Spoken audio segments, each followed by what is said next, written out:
Los detalles que me gustan de los aviones. Muy, pero muy chidos. Lo primero que les digo, las llantas. Las llantas me impresionan. No las pueden ver bien, pero ahí se ve.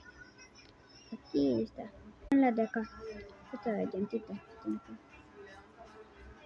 Ok, sí me gustan. Y también lo que me gusta son los logos. Vean. Este.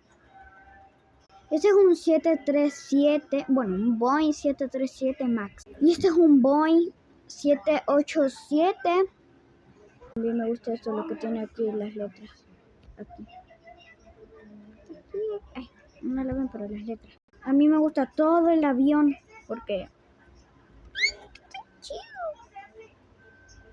Ven. Sí, es bien chido. Y también me gustan las... ¿Cómo se llamaba esto? Lo que tenía acá. Ay, ya no me acuerdo, pero bueno. Miren pues. Ahí no se enfoca bien. Enfoca bien.